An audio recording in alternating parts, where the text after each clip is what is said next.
अस्सलामुअलैकुम दोस्तों, आज हम सुनेंगे एक ईमान अफरोज और हैरत अंगेज इस्लामी कहानी अल्लाह के नबी यूनुस की।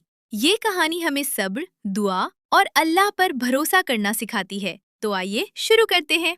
नबी यूनुस की कौम बहुत जमाना पहले एक शहर में नबी यूनुस अलैहिस्सलाम रहते थे। वो अपनी कौम को अल्लाह की इबादत की दावत देते थे। वो फरमाते, सिर्फ एक अल्लाह की इबादत करो, बुराइयों को छोड़ दो। लेकिन लोग उनकी बात नहीं मानते थे। वो मजाक उड़ाते और नाफरमानी करते। हजरत यूनुस अलैहिस्सलाम बहुत गमगीन हुए।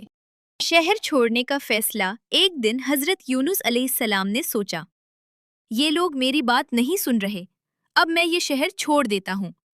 वो गुस्से और दुख के साथ शहर से निकल गए। लेकिन अल्लाह ताला ने अभी उन्हें शहर छोड़ने का हुक्म नहीं दिया था। समंदर का सफर। हजरत यूनुस अलैहिस्सलाम एक बड़ी कश्ती में सवार हो गए। समंदर बहुत खूबसूरत था। हवा आहिस्ता आहिस्ता चल रही थी। लोग खुश थे। मगर अचानक आसमान पर काले बादल छा गए।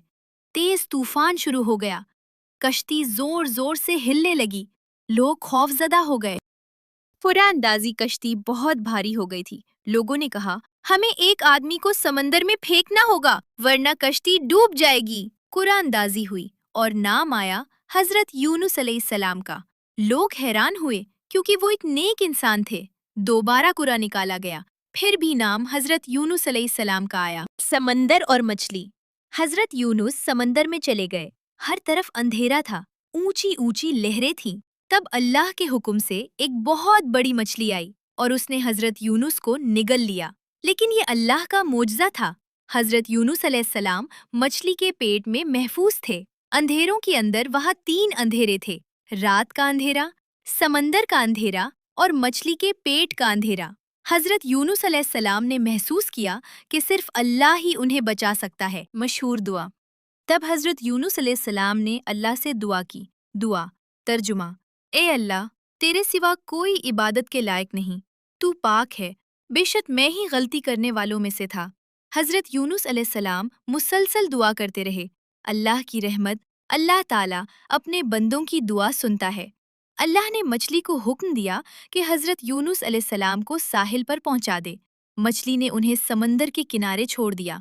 हजरत यूनुस अलैहिस्सलाम कमजोर थे, लेकिन अल्लाह की रहमत उनके साथ थी। कद्दू का दरख्त। अल्लाह ताला ने हजरत यूनुस अलैहिस्सलाम के लिए एक बड़ा कद्दू का दरख्त उगाया। उसके पत्ते साया देते थे। हजरत यूनुस अलैहिस्सलाम आराम करते और सेहतमंद होने लगे। ये अल्लाह की मोहब्बत और रहमत थी।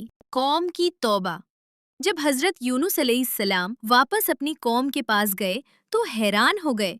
लोग अब अल्लाह पर ईमान ला चुके थे। उन्होंने तौबा कर ली थी। हजरत यूनुस अलैहिस्सलाम बहुत खुश हुए। प्यारे दोस्तों, इस कहानी से हमें सीखने को मिलता है, कभी अल्लाह से नाउम्मीद नहीं होना चाहिए। मुश्किल वक्त में दुआ करनी चाहिए। अल्लाह अपने बंदों की दुआ जरूर सुनता है। सब